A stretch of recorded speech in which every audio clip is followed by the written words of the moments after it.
For all of those magic-infused weapon-wielding vigilantes out there, step into the world of BlazBlue Calamity Trigger, a fantastic crossbreed between fighting game and visual novel.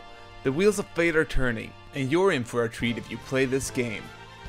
Back when BlazBlue Calamity Trigger was first released, Street Fighter 4 had gotten really popular and had revived the whole fighting game genre, so of course I had to import this game when it was first released, since all the critics were all over it and thought it was a great game. Now, I actually went into it with the wrong mindset because this game strived for something other than just a great fighting game.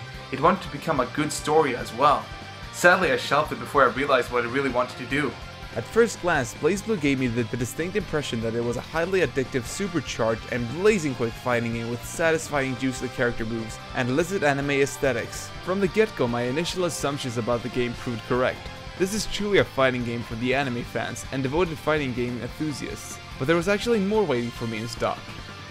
So as you could expect from a portable entry, this game had some really overhauled graphics, but to be honest, I actually found that the pixelated backgrounds and the lesser detailed sprites made for greater illusions and actually looked better than their HD counterparts, which I in the end found a bit plastic after playing this game.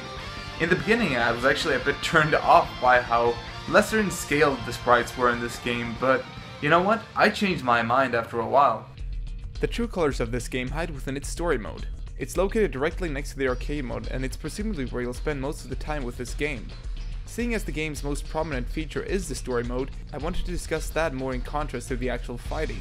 What can be said about the fighting is that the combo opportunities and the button combinations are extremely newcomer friendly. The cast of characters are some of the most colorful characters I've experienced in recent fighting games, and for once they're not just simple representatives of various countries or more girl stereotypes, but instead you get a bewildering flexible roster with varied silhouettes that makes for extremely different characters and how they play from each other. Something which made me look at this game more like a brawler like Super Smash Bros. Than your plain old traditional fighting game. And a huge thumbs up for the graphics. I was truly enthralled by the fluid animation movements, the sprites, and the battle arenas are so wide they felt like two different arenas put together sometimes, which made me feel like I was truly part of a frenzied battle. The arenas even have different alterations made to them, such as a day-to-night transition. I can reassuringly say that this game tries to elevate all the standards there are in fighting game stories. It tries to present a sprawling world with its own history and terminology, and it's thoroughly interesting till the curtain closes.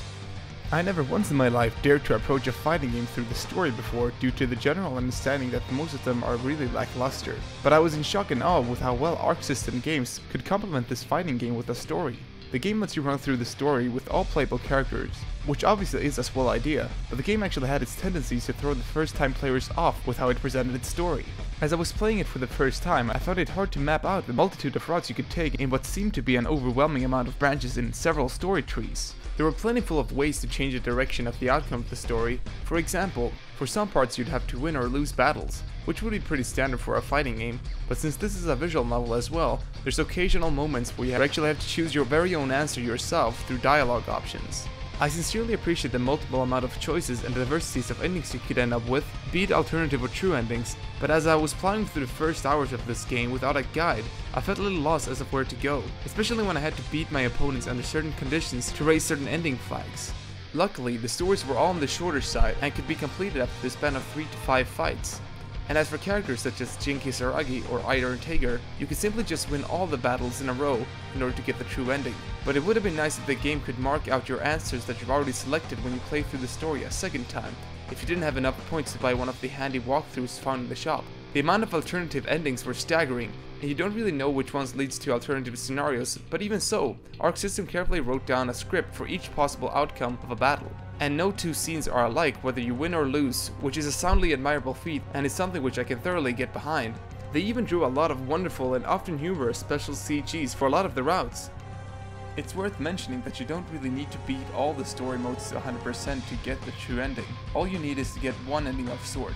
That's it. Although you'll be robbing yourself of the experience if you don't really go through all of the stories in full. Additionally, the segment Teach Me Miss Lychee was a fun way for the game to teach us more about the universe and the different sectors, areas, and organizations that appeared in the game than the actual story itself did. Some of the best and most innovative acting was found in these segments, and they were presented with the cutest art style, and the overall atmosphere reminds me of a very entertaining slice of life anime. The writers got really carefree and seemed to have a lot of fun with these segments, while also explaining all the essentials of the worlds of BlazBlue. Mostly just seemed to be a way to get all the characters together and have them interact with each other out of pure fun. Since these scenes were purposely made to make you learn about the world of BlazBlue, large chunks of information are thrown at you, but they managed to break it up with jokes just enough to make it digestible. And luckily, the character they explain all this information to is Taokaka, the most special character in the roster, so you'll get some of the bare-bones gists about the world of BlazBlue in the most easily way possibly explained. I always was really interested in the characters surrounding Sector 7. I was really happy that they brought some attention to them in the Teach Me Miss Lychee sections of the story mode, along with lots of meat buns and boobies. Before now, I did give Persona 4 Arena a proper spin, but the experience was bogged down by all too familiar characters that have grown stale and having somewhat of an underachieving story. But through Persona 4 Arena, I really grew to love the Arc System's gameplay, and with the inclusion of fresh new faces and a setting, I found myself truly invested in BlazBlue in a way that I expected to be sucked into Persona 4 Arena before it.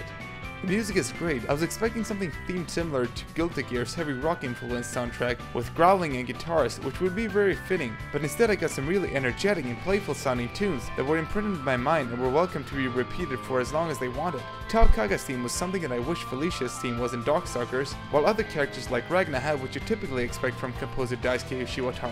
The voice work was really great, obviously a great localization job in courtesy of the always wonderful Axis Games.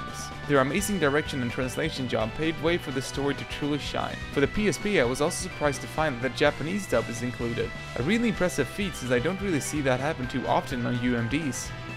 I was never able to see the sheer brilliance this game was packing at a younger age, but I was definitely glad I got a chance to catch up.